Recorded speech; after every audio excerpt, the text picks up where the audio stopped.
Hello, my friends, and welcome back. Thank you very much for being with me again today. I think this is the second time in the past 2 weeks or so when I find an article coming from the Ukrainians claiming that that great Ukrainian massive counteroffensive is already underway. And this time there's a advisor.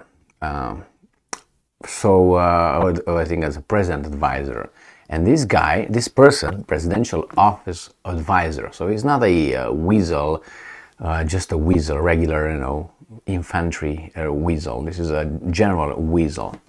So let's see what they claim and analyze these statements and why would they make these statements of yes, we started the offensive. No, we didn't start it yet. So let's go. The new voice of Ukraine. Ukraine's counteroffensive underway for several days, says presidential office advisor. The new voice of Ukraine today, May 25, 2023. So it's underway, the counteroffensive. And I'm quoting, "The counteroffensive has been ongoing for several days now, and there is an intense war along the 1,500-kilometer border, but actions have already begun." End quote. PodolyaK. Oh my, look at this guy. He clarified that Ukraine has no intentions to strike Russian territory. Okay, and I'm quoting, "We will use the weapons provided to us to destroy Russian positions in the territories occupied by Moscow, including Donbas and Crimea." End quote. The statement read, "Ukraine has already received long-range Storm Shadow missiles, Leopard tanks and anti-missile systems from France and Italy," he said.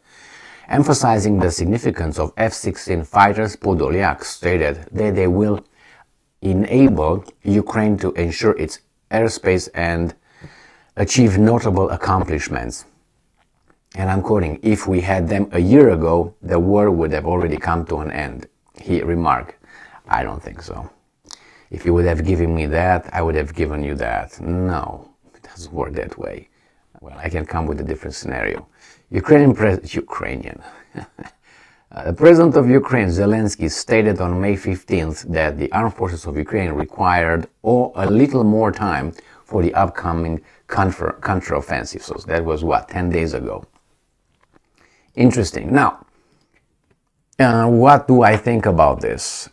I think they are afraid to say they started it, like say, okay, we started it right now. And then for a few days or maybe at all, we're not going to hear any results of the counteroffensive. Therefore, I think they say, yes, we started it. And then they say, well, we didn't. We need some more time. If tomorrow, let's say the Ukrainians, during this counteroffensive that PodolyaK affirmed, let's say break the front somewhere, you bet your butt that they will say, yes, that's the counteroffensive. If they don't, and if they doesn't show anything from the front, no advance or nothing, they will say, well, we didn't start the counteroffensive yet. So I think it's just they let a big door open so they don't demoralize the sponsors and everybody else involved on their side, saying, well, this is the counteroffensive, and nothing happens. Just you know what I mean? Therefore, they don't want to say it 100%. That's what I think. I think the counteroffensive is there, but doesn't provide the results that they expected. Therefore, they will not announce it. Yes, it's right there. This guy is one. And I said earlier, it was another article about 2 weeks ago that I covered, again, saying it's already underway. It's the counteroffensive. Again, they say it. But they said an unnamed official, something like this. That's how it was then. Right now we have a name, PodolyaK. He's an advisor, so you expect him should know things. Or he's just doing his job of, disinforming, which is providing an information knowing that it's false. I don't know. I'm just saying I think the Ukrainians started the counteroffensive but doesn't give results. Or maybe it gives but not the expected results. They keep claiming that in Bakhmut they are pushing the Russians back somehow around Bakhmut, but not in Bakhmut, just around Bakhmut. I don't know, it's possible or not. We're going to find out later. Let time settle things down. And regarding that claim that somehow if the Ukrainians would have had F-16s earlier, the war had been over right now. I have big doubts, and I don't think the F-16s will do much. Almost, I would say, just nothing. Now, also, it matters how many you send. I mean, if you send 50, but if you send 3,000, obviously it's a different story. The problem is this. You send, let's say, 3,000. But if you are intercepted, I don't know, since the moment you took off from your airfield, you're intercepted by these guys, and those guys can shoot you down, those 3,000 will be just a target practice. So again, it matters. These guys trust too much the F-16s, like, oh my God, it's God's mana here coming over. I don't think that to be the case. I don't think the Suhois or the MiGs, are so fantastic. It depends what kind of, defense systems the other ones have.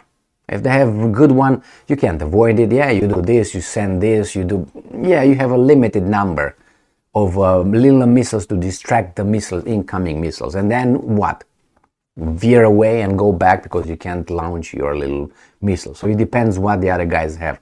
And I guarantee you, and not because I know, just because I know, they're experts, American pilots and American experts. I covered it in the previous 2 videos I think I made about this, where he said, one guy said, I don't want to fly in Ukraine on F-16 against the Russian defense system over there. They will shoot you down immediately. You don't even take off. That's what that guy said. And another expert said the same thing. Things changed. It's not in Russia is not, no insult intended, is not Iraq, and it's not 2000 or 1999 Serbia or something. No, these are the Russians. They must have the best because they compete with these guys. Iraq was not competing with the United States of America, so their technology was bought from here and there. How much they were given, they had the money. But here, no, it's these guys with these guys. So if, let's say, US has very good technology, and it goes a little bit over Russia, the Russians will be in close proximity. It's not going to be like this. It's going to be like this, and then these guys take over, and this guy, they're neck and neck. And the same with the Chinese. These guys are not idiots. I mean, these guys try to make you think that everybody else are still living in caves and, using kayak canoes and whatever. And we are the only inventors on this world. It used to be for a long time, but I don't think we're ahead of everybody else. But it doesn't mean that those guys cannot innovate based on our inventions. Some very intelligent people, let's put it this way. We don't... Anyway, thank you very much for being with me again today. Stay strong, stay smart, look for the truth, and be just.